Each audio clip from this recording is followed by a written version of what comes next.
Hello, how you doing? I'm Craig Parkinson. You are listening to the Two Shot Podcast. Sit yourself down, pop the kettle on. We're going to have a nice old chat. Who's it with this week? I'm going to tell you right now.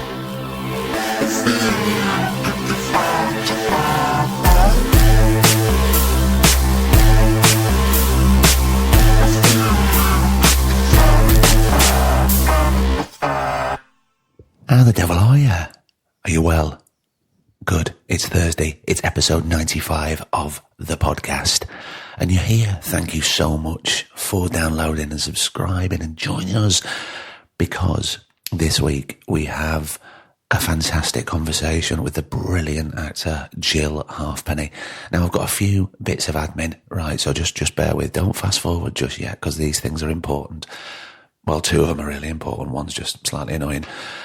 Annoying things first. This episode, it was a blazing hot, peak summer day when I met Jill in London. And so what we thought is we'd walk up the road to Soho Square and sit out in the sunshine, get the mics out and record, which we did. Now, sonically, it's not the best. It can be quite noisy at times, but your ears will tune in after a while. Now, I understand why Griff didn't want to stop the recording, or why I didn't, because we were very mid-flow in the conversation. We didn't want to pick it up and relocate. Otherwise, we'd have the danger of replicating any sort of conversation, which is something that we don't want to do, obviously. So that is the slightly annoying thing. But as I say, your ears will tune in, and it's a fantastic conversation. About the conversation, we touch on various subjects that people could find difficult. So we talk about loss, we talk about grief, we talk about a whole host of things that life throws at us. And these are the things that Jill hasn't spoken about before. And it gets, well, yeah, we both get quite upset at times. And I don't want you to get too upset. So I suppose I'm prefacing this by saying, if you're not in the best place to be hearing a conversation that goes to these places, then don't listen for now. Just put it aside and go back to it when you feel more equipped to deal with the subjects that come up. It is very raw at times. So I just wanted to let you know, I would never throw a conversation at you that dealt with stuff like this without telling you, because that isn't right and it isn't fair. So if you're in any sort of place, just don't listen, and it's fine. You'll come back to it later. If you are going to listen, I'm at a loss for words already. And this has been one of the only times of all the 95 episodes where there is times where I was at a loss for words. Because of what Jill was talking about. It is very heavy and it is very deep, and look, it's very sad. There's no two ways of getting around it. So, I just wanted to bring that up. So, by saying that, I think we should just go straight into it. But she's a wonderful, wonderful human being, and I'd met Jill very, very briefly for all of a few minutes at a screening, and I've always been a massive fan, and I've had a lot of friends that have worked with her, and they've always said incredible things, and they weren't wrong.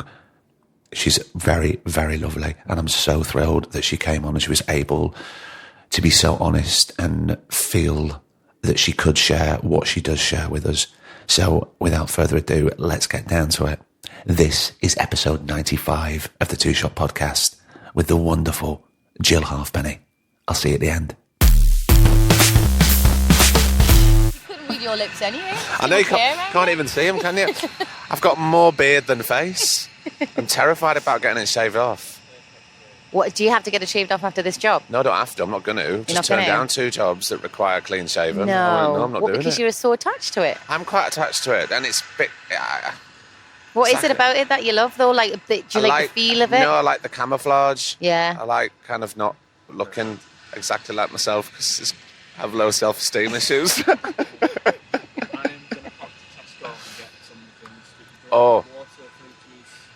I'd love some water. Yeah. No, thanks. No, I've read a report on the radio about sugary drinks, including fruit juice today. Yeah, cancer. Fruit juice is bad, man. Cancer.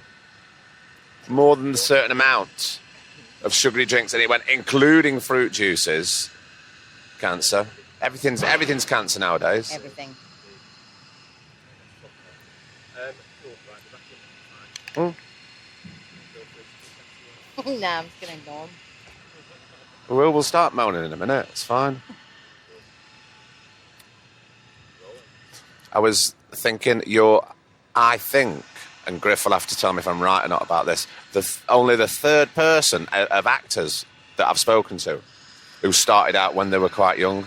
Oh, really? Yeah. I thought it would be more than that. No, I thought that as well. And then it was only when I knew that Kev Bishop started out when he was young, because the Muppets and him are like an institution for everybody. We don't care about what else Kev's done in his life, as long as he's done Treasure Island. Oh, no, it was Treasure Island. And I didn't know much about Jemima Rooper. Do you know Jemima Rooper? I do. Yeah, she's who's great. lovely. Yeah. And then I didn't realise that once we started digging around that she'd started then.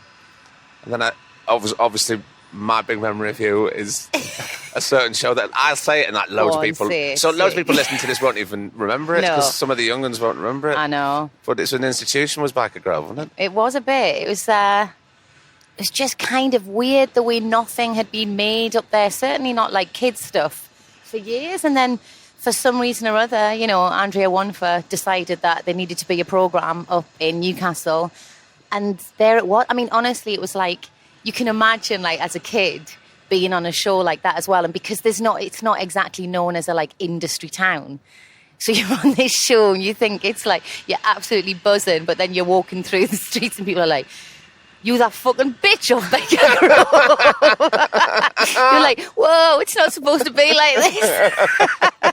But it was like a bloody youth club. Oh, honestly, it really, really was. I mean, they were really happy years, but like I said, it actually like caused quite a lot of negative attention that I found actually, to be really honest with you, quite difficult to deal with. Did you?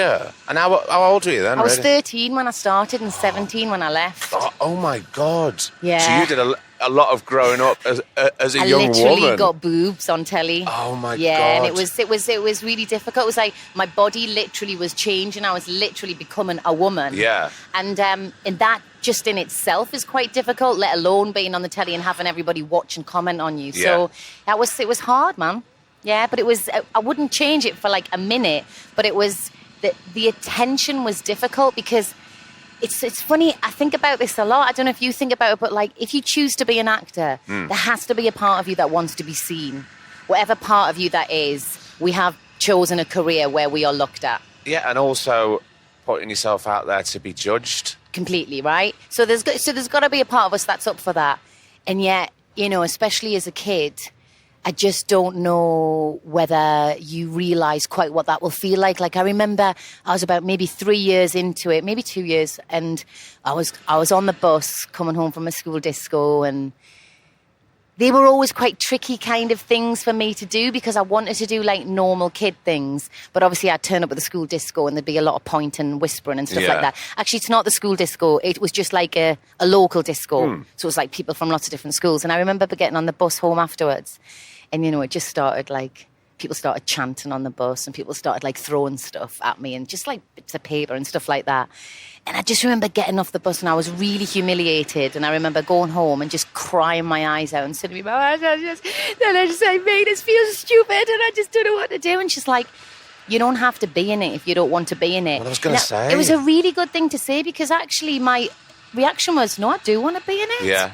I'm not having that taken away from me. So actually it just made me realise really, really early on, look, there are things that you have to accept will happen if you choose this kind of job, and do the positives outweigh the negatives? And for me, like they always did. But I think it's important to say that the negatives are there.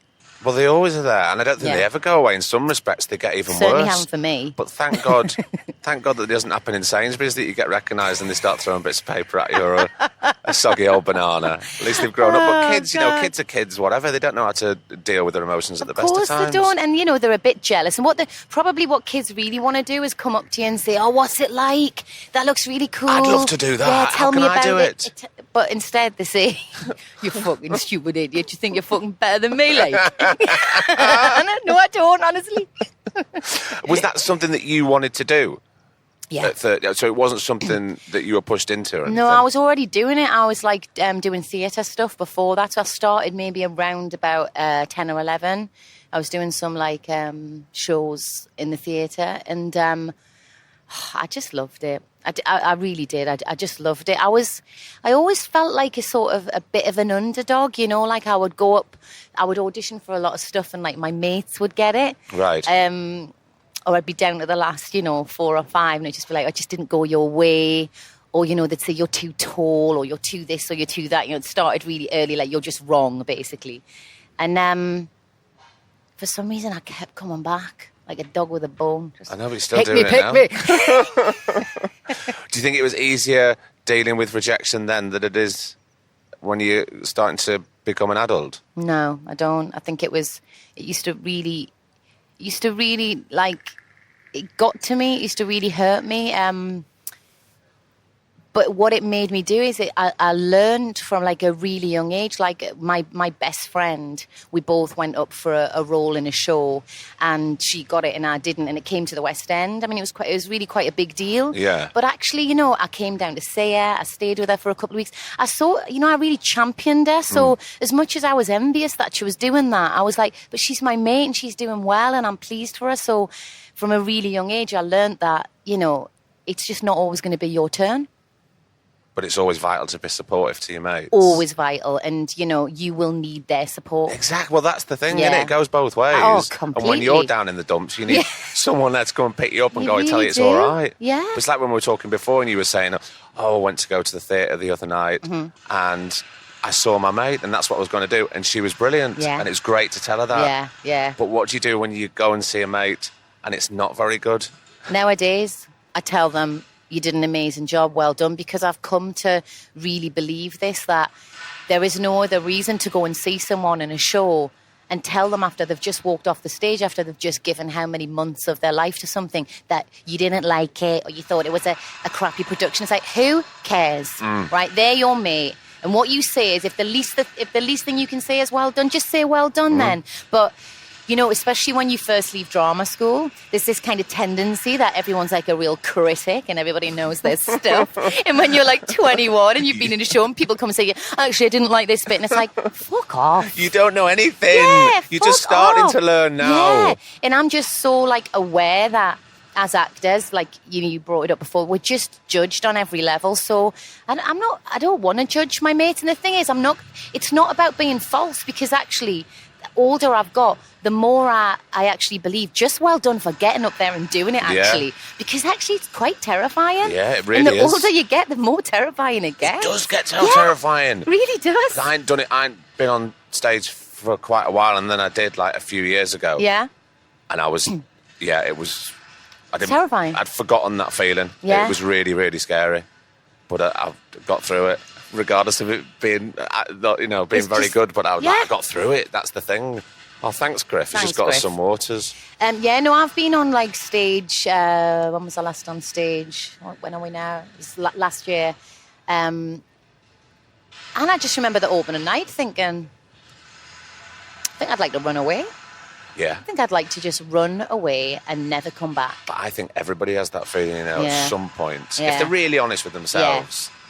Yeah, it's proper fight or flight, isn't it? Yeah. And more often these days, I want to flight.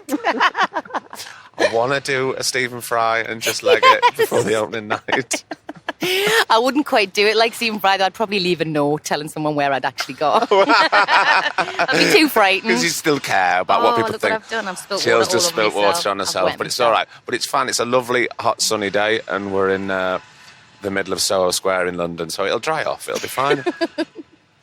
Jill, tell me about growing up. Was it you? Have you got, how many sisters have you got? I've got 2 sisters. Grew up on a council estate in Gateshead, which is beside Newcastle, just over the river. How far away from Newcastle is that? Just literally just over the river, right. Mile or so. Yeah, very close. And had a very kind of, I was going to say I had a very normal childhood, but I didn't actually. My dad died when I was 4. So, it was We're in the sort of late 70s. Yeah. We're in the northeast. My mum is left with a 4, a 7, and a 10-year-old. And I think the sort of the idea was let's just get on with things.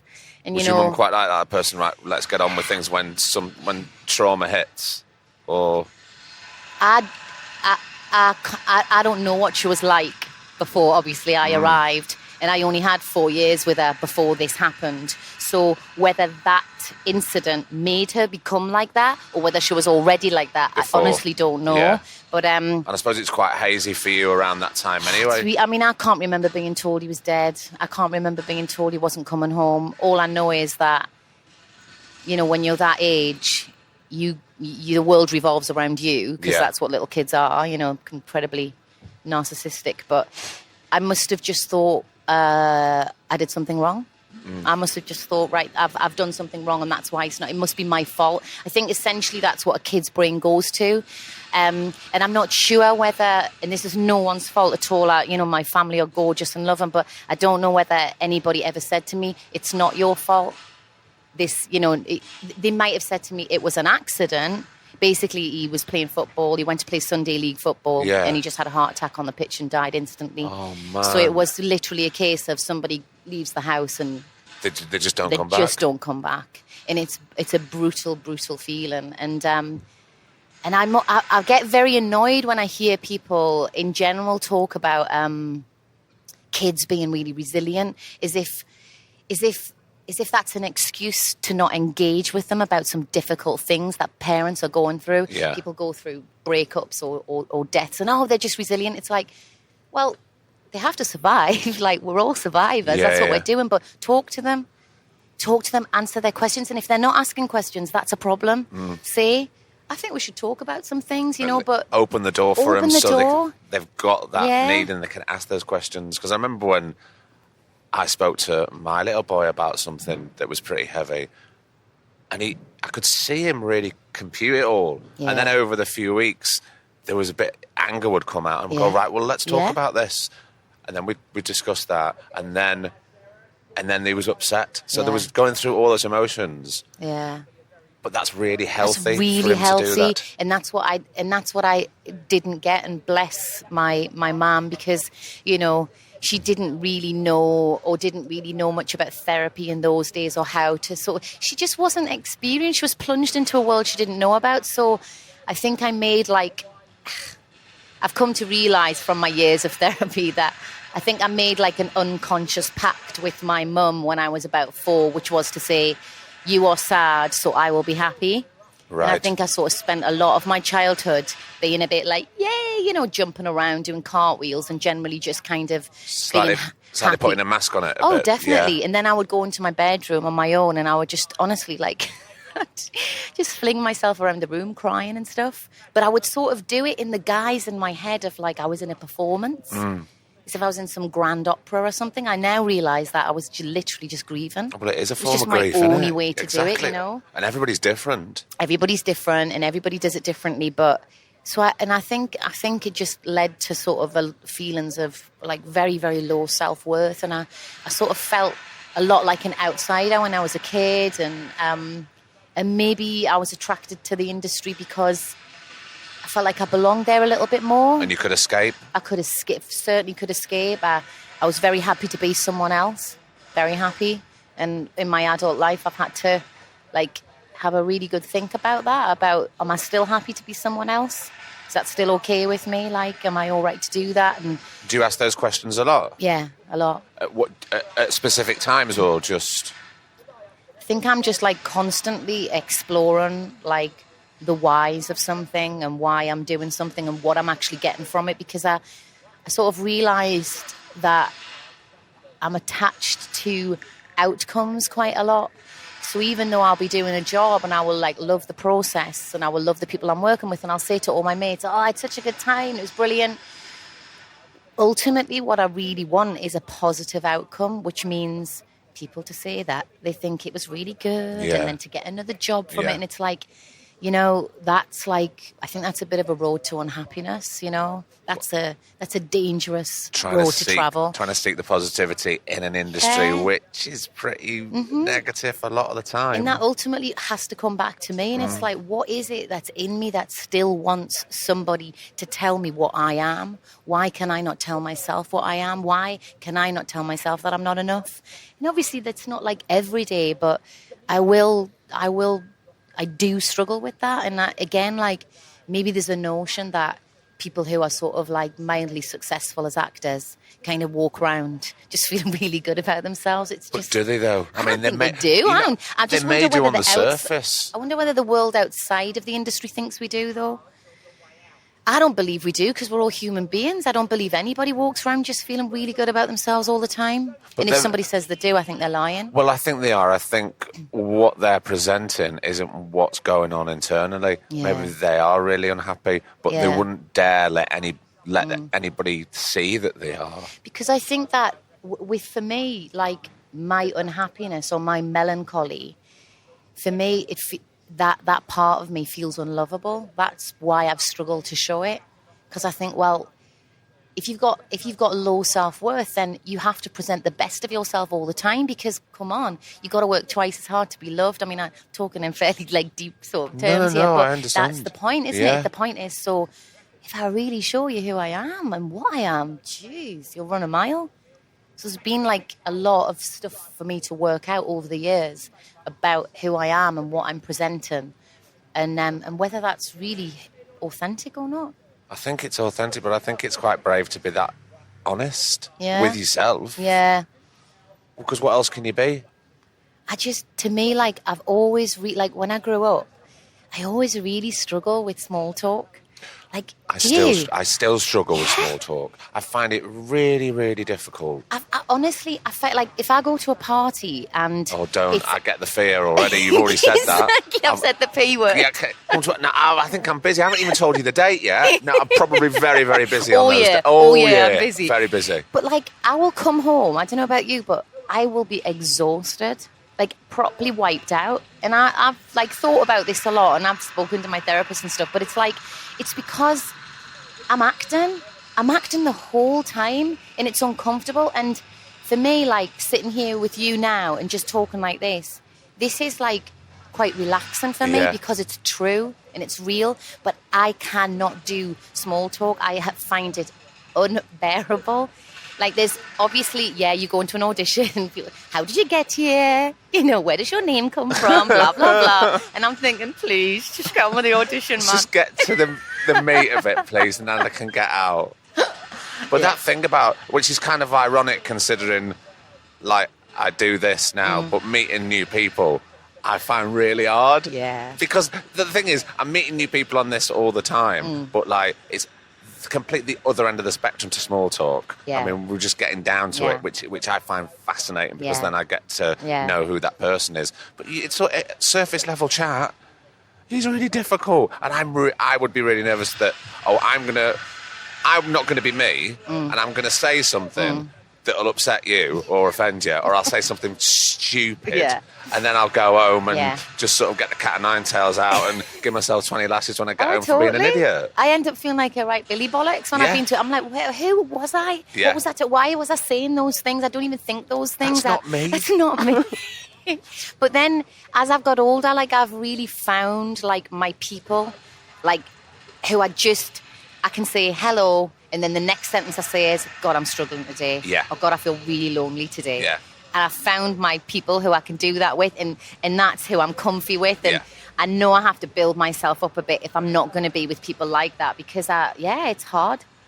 Well, that's the main thing. If you find those people, you stick with them, because they're the ones that are going to really go, how are you? And they're going to wait, because they're really asking you how they are. They're not going, hiya, how are you? So anyway, what I was doing the other day, and just go skate over it, and you just go, no, I ain't got time for that, because you're not really asking me. You don't really care. You don't care. That's what, when people say to me, how are you?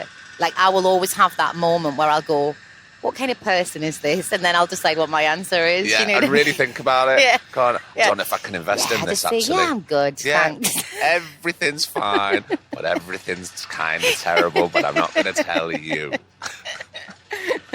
Did you ever talk to your older sisters, when you were younger, about that certain time after your dad passed? Do you know, weirdly, we talk about it a lot now. We really talk about it a lot, but no, I don't think we did. I think maybe this is very, very typical. I don't know, but it felt very much like it was put in a box and it was put away. Yeah. And my mum married, within 2 years, she was remarried to my dad's brother. So my uncle then became my dad. So right. How was that? Again, like I was... Considering you were so young. Yeah, it seemed like at the time my little child brain was like, oh, that's nice. Like my uncle who loved my dad now loves my mum. Obviously now when I think about it and look back on it, I think that's interesting. Like I wonder what was going on in both of their brains. So, my stepdad is gorgeous and I love him very, very much, but it isn't the same as having a dad. Of course not. And he looked after us and he protected us. But I wonder a lot about how much they navigated their relationship with slightly shrouded in shame, perhaps. I'm not sure, but I can't imagine that you would be married, and not feel a sense of guilt. No. Even though your intentions are very, very good. Yeah. And I think that had a real effect on my child. I think there was a lot of sort of heavy, unsaid but that unsaid shame in my family. That unsaid stuff, I don't, certainly a very northern thing, like from where I'm from. We'll put those emotions in a box and we'll deal with them another day because there is shame to admit that things aren't going well. So maybe it's still like that in the Northeast as well. So, there's this guy, I don't know if you've heard of him, called Gabor Mate. He's like he's a doctor and an author, and he writes a lot about addiction and about trauma. Yeah. And, he says that, no matter what you do with your children, it doesn't matter. The intention is what matters, the intention behind it. So I think that when I look back on my childhood, like, we did a lot of lovely things and my family were very loving and caring, but behind that was an enormous amount of grief and sorrow and that wasn't dealt with. That wasn't dealt. Yeah. So that's a huge amount of trauma to be brought up around. Yeah. And it has manifested in different ways through my different sisters, and we've all struggled with it. Obviously, I can't speak for them; that would be unfair. But it has come. Well, I then experienced something which actually I've never ever spoken about, so bear with me. It's all right. You don't have to say anything and tell anything that you don't want to talk about, Jill. It's not. Do you know what? It's funny. I'll tell you why I'm going to talk about it, because something happened a couple of years ago that I've never ever spoken about, and it's weird. It feels like a part of my life is missing. It feels like, anyway, let me just say it. So in January 2017, my partner, in very similar circumstances to my dad, he went to a Peloton class to the gym, and he had a heart attack and he died. So, excuse me. It's okay. My grief at losing Matt, my partner, was so brutal and so shocking. But then what happened was, it actually brought out all of my grief from my dad as well. So it was like dealing with this like double loss, a loss that I'd actually never, ever, ever dealt with. And then I just found myself thinking, oh my God, like, this is unbearable. What am I going to do? Like, I cannot cope with these feelings. Like, I just wanted the cessation of feeling to stop. It was too much. It was overbearing. And I'm a fairly sort of, what's that word? When industrious. I'm quite industrious. So I thought to myself, I've got like a child. I've got to get through this, but what I'm not going to do, I made like a promise to myself, I'm not going to put this in a box. No. I'm not going to put it away. No. I'm going to feel every single feeling that comes my way, whether it's brutal and like a volcano or whatever it is, I'm going to feel it. And go through it all. And I'm going to go through it all. Jesus, I need to, you know what I mean? So it's really weird, like what life gives you and what the universe has planned for you. But I can't possibly say that losing my dad or losing Matt was good or positive in any way. No. But what I can say is that by facing it, it has somehow freed me up. There's somehow unlocked something in me whereby, and it's not like I'm like a different person now. I'm becoming a different person. I'm on my way. No, but it was probably always there. Yeah. But by going through it and letting yourself feel everything, you've unlocked that other part of you, probably. I think I've realized... The true part, the real part. I started to feel like I need to take like my rightful place. I started to feel like I can't keep sort of feeling less than or apologising for who I am or making myself smaller or diminishing myself in any way. I think I spent so much time sort of people pleasing, even with directors, you know, like a director would ask me to do something and I'm fairly quick, like I'll pick things up really quick and I'll go and I'll do it. And sometimes, especially if I'm doing a role where like I'm not the lead or anything, they'll be like, yeah, that was great. Shall we just move on? And instead of saying, no, I mean, I did it the way you wanted me to do it, but actually let me try something else. Because I'm not 100% happy with that. I'll be okay, I've pleased them. Yeah. And now I'm like, chill, man. Like, you're allowed to just take your moment, take your time. I watch actors, you know, take as much time as they want to do whatever they want to do. Yeah. Why do you struggle to take up the space that is yours, you know? That comes from confidence sometimes. It comes with confidence. And also what you were saying before, self-belief. Yeah, and weirdly, grieving, it has given me more confidence because to survive that level of like brutality, you think, there ain't nothing you can throw at me that isn't going to be okay now. I swear to God. I'm bulletproof. But that's what it feels like. Yeah. I've got one fear now, which I'm not going to say, but it's obvious anyway. But that's it. Like anything else, I'm good. I'm good, honestly. I know what it's like to like literally feel like every minute of every day is torture. Because that's what it feels like when you're going through grief like that. You're like, how can it only be 9:05? How can I looked at the clock what seemed like 6 hours ago and it was 9 o'clock? Like that's how it feels. Time just goes so slow. And then suddenly, two and a bit years later, you're like, hey, you know what? I'm actually doing all right. Like there's this thing I've been reading about called like post-traumatic growth. Right. And about how anything, it doesn't have to be bereavement, but when you go through something really challenging and really painful in your life, it does, if you allow yourself to go through it, to feel it, to lean into it, as they say, you will thrive from that. You have to. Yeah. Because you've seen a part of yourself that hadn't yet been seen, you know? And I cling on to that. Because sometimes in the dark days, it's like, it's all I've got, man. It's all I've got. Yeah. So, yeah, it's been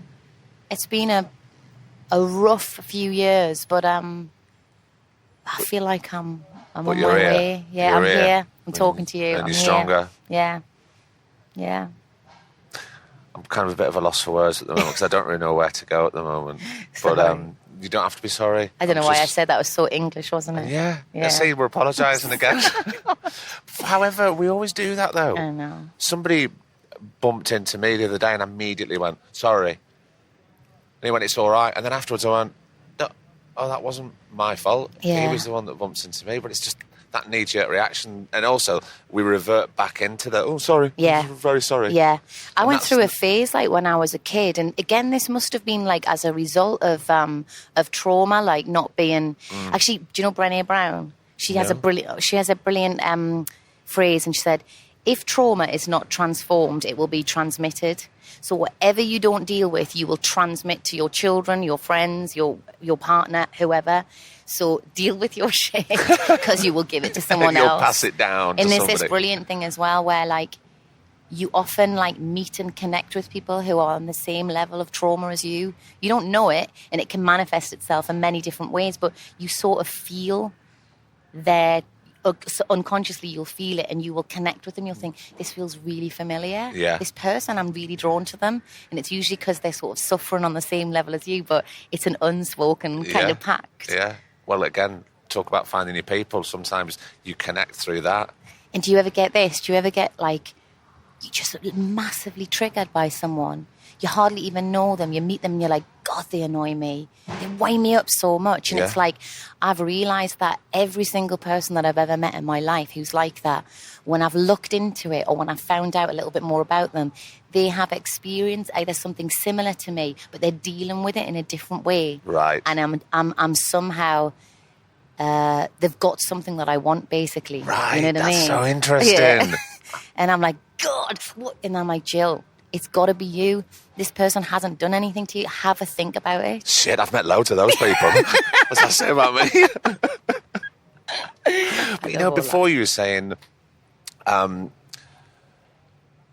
you know, stuff from your dad's passing or Matt's passing, you didn't really learn from anything. Yeah. I think you really did learn something from that moment with your dad passing, about how everybody else dealt with it. Yeah. Because now, unfortunately, when other bits of trauma would come into your life, you're not putting it away. Yeah. You're dealing with it head on. And there's something so honest and I say brave, and I don't mean that in a patronising way at all. I think that's really, really brave. But just let's stop here. Oh, hello. How you doing? You all right? We're all right. Do you want a coffee? We've got water. All right, that's fine. It's just been... I didn't know... I saw a man out of my peripheral then when I was looking into Jill's eyes, and I went, oh, no, we're outside. Who's this bothering us? I turn around. It's the beautiful Neil Maskell, who's now gone to go and get himself a coffee. Oh, he's over there. So, but what I was going to ask you was, like, with that point you've just made, so do you think that, like, life is predestined? Do you, like, so for instance, in that example, you said, so I learned from my dad dying and the way people dealt with how to deal with Matt dying. Do you think I had to learn that lesson with Dad because my life was going to give me something else? And I was like, do you think it's all mapped out? I don't think so, no. And I think we always have the power to change. Yeah? What's that book I'm reading? I'm reading this book at the moment called The Courage to Be Disliked. You know about it? Yeah. You know about it? No, but I'd quite like The Courage to Be Disliked. So it's the first time it's been translated from Japanese into English, and it's when you read it, you go, "Oh yeah, it's very Japanese." This, but it's like philosophy and psychology. Yeah, amazing. But it says that everybody has the power to change what they want and who they are, which path they choose. Yeah. I totally believe people can change. Do you? Yes, 100%. I in fact, I know it. Yeah. Like, I absolutely. That's another thing that sort of slightly depresses me when people say, "Well, it's just who I am." I feel really sad for you if you're saying that. Yeah. Because that's like going, well, I'm just going to make do. Yeah. I'm just going to make do. It's just what it is. Well, no, you don't have to make do. No. But also it's sometimes it's sad because it's like people are resigning themselves to something that they're not happy with. Yeah. Sometimes I get angry because they're excusing their bad behaviour. It's just who I am. But it's like, no, like, let's look at why we do and think the way we do. I'm like obsessed with like people's intentions and the human condition. I'm absolutely obsessed. Like in another life, I'm like literally a psychotherapist. You should do what I do, Jill. You find out so much about people, which is weird to do it in this scenario. But you know yourself, the amount of people that just open up when we're sat down talking.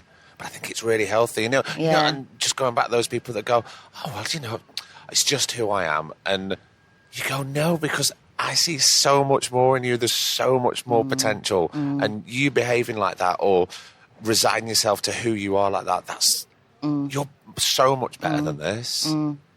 But I think it takes bravery or certainly honesty. It takes all of those things. It's very courageous to look inside yourself and to say, hands up, that was me. I will always look at a situation. I mean, I've like messed up so many times in my life, and I've done things I'm not proud of. But there are Get behind me. I'm king of get in that. the queue. But there's other things where I absolutely think it's the other person's fault. No, absolutely not. Nah, I didn't do anything wrong then. I just have to go. I have to go home and I have to sit down and have a really good think about it and be like, right, more often than not, there's two people in this situation and you were a part of it, Jill. So, like, I find it sometimes, I'm getting much better at it now, but when I was younger, especially on set, I would sometimes find it hard to express myself or give my opinion. Again, going back to like the low self-worth, it would be I'd either speak really fast or I couldn't find the words to say what I wanted to say. Yeah. And then I would get quite aggressive quite quickly. Yeah. And then I would cry. Yeah. And it would just be in that order. I would go into the trailer and so it'd be really sad that I'd just said my opinion. Whereas now I'm much more like, look, you've got an opinion. And it deserves to be listened to. Yeah. Sometimes it's how you say it as well. It's always how you say it, I think. In the past, we've done things that we're not particularly proud of. And I was thinking about something the other day when I was talking to somebody. And I was going, and I've thought about it for many years. And I've gone, would I change what I did? No. Would I change how I went about doing it? 100% yes. Yeah. Yeah. But obviously I wasn't who I am now. So I wasn't as, I probably didn't know exactly who I was then. And I certainly wasn't as mature as I am now. So I think I would have dealt with it differently. But even a week ago, I did something that I wasn't proud of. It's like confessional, this, isn't it? I'm not even religious. I was having a particularly awful day. Yeah. And I was at work and I thought, well, I've just got to knuckle down and I just want to get through this day and then everything will be fine. And tomorrow's a new day and we'll deal with that as it comes. But my head was kind of all, when your head's all over the shop. Oh, yeah. And washing machine. A washing machine head. It's either my stomach, it's either stomach or that, innit? And I just went, I can't focus, but I was really digging deep to focus. And it was draining me. And I was getting something wrong at work, and I knew I was getting something wrong, and I couldn't get it right. And the script editor kept coming up to me and going, yeah, you're doing this wrong, you're doing this wrong. First day, I didn't even know the fella. And after about 4 times, this is all my fault, remember? And I just went, can you just stop telling me every time that I'm doing it wrong? So I was just projecting onto him my fuck-ups, and I sat back down, and I just went, what did you do that for? And I got straight back up and I went over to him and went, I am so sorry. I apologise. I hope you accept my apology. That is not me. And hands up. What did he say? He said, that's really good of you to say that and it's no problem. Thanks so much for apologising. Fine. Sorted it out. Obviously, it took me about 2 days to get that over because I was so mortified with myself. But you know what? For me, like, the power of an apology, like what you just described. Yeah, if you really mean it. If you look into someone's eyes and you mean it and you say, I am sorry for what I've just said or done, I really am truly sorry, then we're human beings. Like, we have to give each other that. Yeah. And that's something that I've learned, like, in the past 6 or so years. It's like, just apologise. And it's a two-way thing, remember, because if you're the big person to apologise, it also takes a big person to accept that apology. And I think if you are really sincerely apologising, then you shouldn't need the other person to accept it as well, because what your part of that exchange is, I am sorry. It's not supposed to be rectified because the other person says, no worries, mate, and thank you for... If you've said your part, it's up to the other person how they want to take it. But if you've looked into someone's eyes and just said, I'm really sorry, then I think for the most part, to me, that's a really healing thing to do. And I've gone back into my life, into past things, and made contact with people and said, can I speak to you or can I talk to you? And I've just said, I'm really sorry for how that was handled or what I said. And I think it can only be a good thing. It can only be a good thing. And I completely agree with you, whether that is reciprocated. Because I think, I'm trying to think of a situation, but I know there is something, I can't put my finger on it, where I have apologised and it wasn't accepted, but it was fine. It was because there was a lot of past Yeah, the rivers. some people are not ready. They're not ready, and that's fine. But I think I remember feeling, well, it's all right because I've done my part and I've apologised, and I'm kind of at peace with that now. Yeah, and it's all you can do, isn't it? All you can do. You've literally done it. An apology is something about the past. Yeah. It's not something you're about to do. I'm sorry, I'm going to be an absolute dick. I don't know, maybe I should do that. That'd be quite good. Just before you Just start to warn the job. everybody, today, there's a strong possibility I might be a complete knob. That'd be refreshing, wouldn't it? Wouldn't it, though? Okay, well, at least we're ready for it. Okay, action. Yeah, I think that is, you know the woman who wrote the Vagina Monologues, Eve Ensler? Yes. So she's got a new book out. Don't. Oh, okay. The apology. No, let's not. Right, do you want to know? Yeah, no, we can talk about it, but I'm big reading at the moment. And for some reason, I've never done this before. I've always gone, right, I need to focus on this book and this book only, and I'll get to the end of that, and then I can start the new one. At the moment, I'm sort of spinning 3 plates, and I can never do it. I used to think like that, but I now have about 3 or 4 on the go. Isn't different that weird? Books for different moods. Why not? Completely different books, Yeah. yeah. So is that one of them? No, Right, but but I was in Waterstones in Manchester the other day, and I listened to a very, very heavy interview with her. I don't know if you listened to it. Well, I watched her and being interviewed live did you? in Islington Town Hall. But just for anyone that's listening, I'm just because it's an apology that she writes from her dad to her who sexually abused her.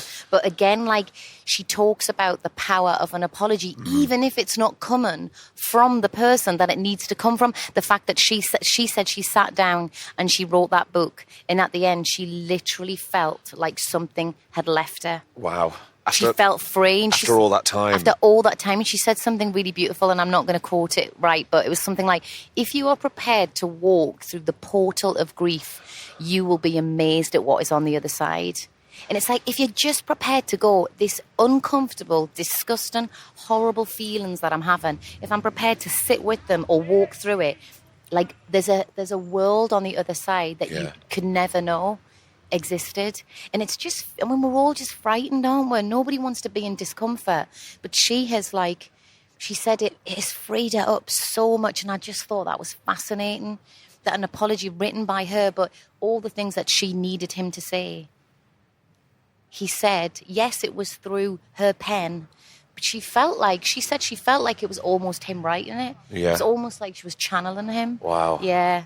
Pretty amazing. Pretty full on. Stuff, Yeah. It's on my list, definitely. I've just got to be in the right mindset to deal with it. I don't know if that'll be one of the books that I can sort of spin plates with. I might have to focus all my energy into that. I think it's pretty short, so you probably do it in a couple of seconds. Yeah, it's not that big. Yeah. Where do we go from here? Where do we go from here, Jill? Do you feel freer? Yeah, I do. I feel freer. I feel like, say, like, a few years ago, if I was doing this interview with you, like, there might be parts of me, like, worried that you didn't like me, or what am I going to have to say, or is that interesting enough? And now, in the really nicest possible way, it's like, listen, I just am who I am, and like, accept if you do. What's the book you're reading? Like, if you don't like me, like, I will have to accept that. Like, of course, it would be nice if you did, but if you didn't, it's like, walk away and accept that all you did was sit down on a bench and talk to someone. Like, what is the big deal about that, Jill? I'm all right with me, but if you're not, it's fine. Exactly. But I'm not going to let it ruin my day. Yeah. And as an actor, like, it's so challenging, like, because I believe that everyone pretty much feels like that about themselves at some point, at least. Yeah. But, like, as an actor, you have to have pretty big balls sometimes when you're walking on a set with lots of people who you might be slightly intimidated by, or you might be on a time frame for something. So you really have to, like, those voices in my head, I'm really good at shutting them up when they need to be quieted. That's a good skill. But then I'll go home and they'll come really loud. Like, whoa, you shut us up. Let me out. Why did you do that? Exactly. Yeah. And I wonder whether, like, that was part of my attraction to the job in the first place, which was, I need to do something that cannot allow those voices to be present. I need to do something that takes all my focus, that takes every bit of concentration in my brain, so that those voices are nowhere to be seen or heard. And, you know, when you're on stage, certainly when you're doing something, you know, for the first few times, you're in that zone, aren't you? Yeah. Regardless of whether you think what you're doing is great or not, you're in the zone where you're just like, I can only concentrate on this thing that I'm doing right now. If my brain goes to anything else remote, I am done for. Down that massive slide, and they're all laughing at you. Yeah. Oh, man. But I think it's just a constant work in progress, though, isn't it? But I think if you do commit and work at it and go with it, there's got to be results. I think so, Well, I don't know what the time frame is. Still, I don't know whether there is one. I really do. I think that if you go on like a journey of personal discovery or whatever, however you want to phrase it, it never stops. There's no end to that. You're doing it until the day you die. If you're committed to it. Yeah, it has to be. Yeah. There's never going to be a point where you go, I know exactly who I am now, because tomorrow or the next moment it'll present you with a new bit of information or a new incident or circumstance in your life, and you'll go, whoa, I didn't know I was going to react like that. We can never, ever really know. It's like part of the sort of joy for me is the searching and seeing how I react to each thing that comes along. And sometimes I'm like really chuffed with myself and I'm really proud. And then other times I'm like, oh God, I'm so disappointed with how I dealt with that. Yeah, but at least you're honest with it. And most of the time these days, like mine will come out like, like leaky anger. Like, on like a bus Example. or on a tube. You're trying to get through like the tube barriers and it's not working, and it's because I'm trying to use my phone, and then someone behind me is like, why don't you just use your credit card? And I'm like, why don't you just use your credit card? You know what I mean? And it's like, whoa, like that was not for that person. Yeah. That was not meant for them. Well, it's exactly the same that what happened to me at work the other day. That wasn't meant for him. That was something else. Something was going on in my head. And the poor bastards, I get it. And you feel terrible and all those moments, and I think especially a city like London, there is so much leaky anger. Yeah, everyone's spouting it at everyone. Wouldn't it be great if we all just sort of like sat down with each other sometimes and just went, this is a good example, right? I used to go out with this guy and he used to ride a motorbike, and do you ride a motorbike? No. I do. Oh, do you really? I actually have my motorbike license, but I don't have a motorbike at the minute. But anyway, when you're riding a motorbike, there are lots of other people on motorbikes that sort of are a bit like testosteroned up and like try and cut you up and all that. So he's on his motorbike, and this guy like just cuts him up really dangerously, actually. And he gets a fright, but they stop right at the traffic lights, and this guy's like this. Wow, wow. So this bloke I was going out with, he says he just flips his helmet and he turns to this guy, and the guy looks at him like ready for a fight. Oh God. And my ex-boyfriend says to him, "Are you okay, mate?" And the guy goes, "What?" And he says, "Are you okay?" Oh. And the guy goes, "No, I'm not. And thank you for asking. I'm really, really not." And it was such a good example of like, of course he's not okay. Yeah. He's just nearly killed someone, and he doesn't know you. He doesn't want to try and kill a complete stranger. But you completely disarmed him by just going, completely disarmed you okay? him. Yeah. So that's the thing that we were talking about just before. When you say to someone, "How you doing?" but you really are ready for the answer, because it might be a 1 hour answer. Yeah. Like, be ready for it. Yeah. If you ask it, like, sort of... and don't ask it if you don't mean it. Don't ask it if you don't mean it. Yeah. But there was something that just disarmed him, and just thought, I wonder how many people walked through life never really being asked, like, or never really knowing how to say it. Like, Loads. I think we're lucky in our industry where we'll always find people to sit down with and have a really good crack on. There'll always be someone who really wants to open up. Or that you really want to talk to, or that you feel that you can let the floodgates open and go, I think you're ready to actually deal with this. Yeah. And I'm not asking for an outcome. I kind of just need to have a chat. Yeah, I just need someone, like, just need to be listened to. Yeah. And then I also love the fact that you can then, like, the type of people that I'm always attracted to are like the people who you can have really deep conversations with like that. And then you can just talk about just something stupid and just have a laugh. Yeah. And you can go from one, it doesn't mean like, oh, we're having a really deep conversation, therefore we can't have a joke or a laugh. It just feels like, somebody once described like emotions to me like an artist's palette, right? Yeah. And they said that most of the time families will only live within certain colours of their palette. Make complete sense, right? Yeah, absolutely. But it's like, I want to live in all of the zones of the palette. Like, I want to be able to be angry and sad and happy and joyous. I want to be able to be all of those things with people. And it's like learning that the whole of yourself is acceptable, like is lovable, that you don't have to hide certain colours from people. I just like that. I love visual kind of examples of things. Do you like visual things? I do. But you're more wordy. I am, kind of, but that's kind of what computes with me. That's kind of what I understand. And I go, all right, I can learn from that. Yeah, yeah.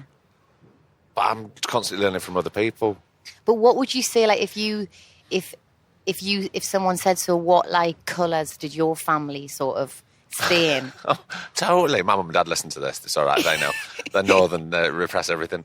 They would stay in there. Yeah. Whereas I'm with you, I'll kind of... Yeah, you want to be all the colours. You want to be the angry and the love and the And if I'm being judged for it, then that's fine. But as long as I know it's coming, hopefully, from the right place. But aren't we all when we're born, we're all everything. Absolutely. It just gets knocked out of you, right? Yeah, of course it does. And that, to me, is like... I find that really sad.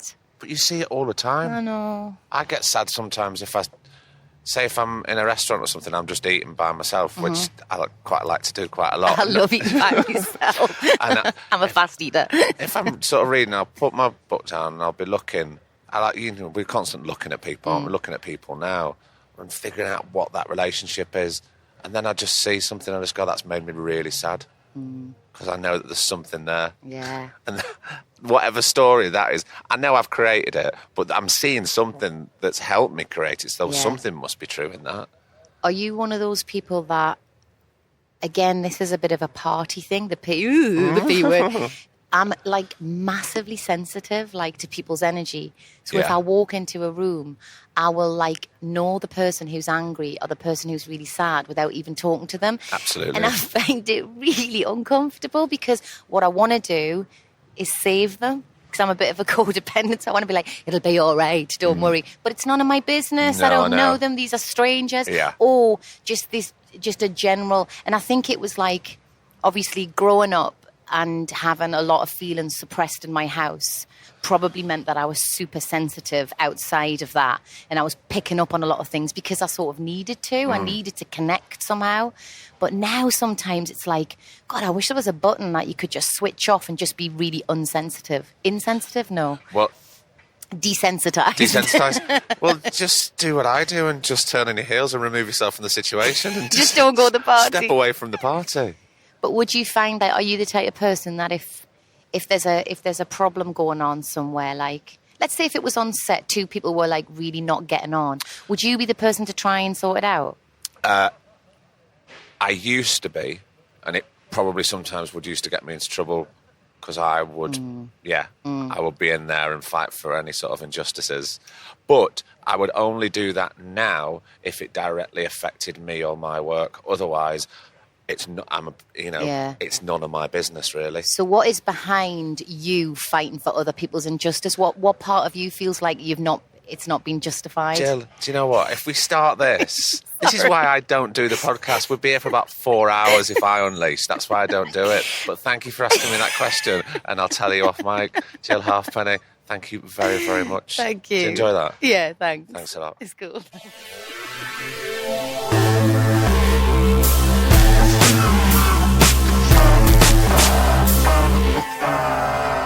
And another episode is done. I really, really want to thank Jill for coming on and being able to share her story and her pain. And thank you for listening. I don't know if that was an easy listen. I'm sure it wasn't. It certainly wasn't an easy conversation for us to have. But I think it's something that needed to be spoken about. Because at the end of the day, I think we all need to talk a bit more. And Jill certainly did. So a massive, massive thank you to Jill. And again, I hope your ears tuned in after a while. Griff, the perfectionist that he is, wasn't particularly happy with all the construction that was going on around us. But as you heard, it would have been wrong to up sticks and move location during such a deep conversation. Right, so next week, there's no episode next week. Why, Craig? Why? What's going on? I'll tell you why. It's the end of the summer holidays, and I'm finally free to take my little boy away. So that's what we're doing. We are off to Greece for a week. So keep yourself busy, stay out of trouble, and we'll see you in 2 weeks. Thank you so much for joining us. Until then, I've been Craig Parkinson. He's been producer Griff, and this has been the Two Shot Podcast. Take care of yourself, all right? The Two Shot Podcast is presented by me, Craig Parkinson, recorded and produced by Thomas Griffin for Splicing Block. Our brilliant music is courtesy of Then Thickens. Cheers.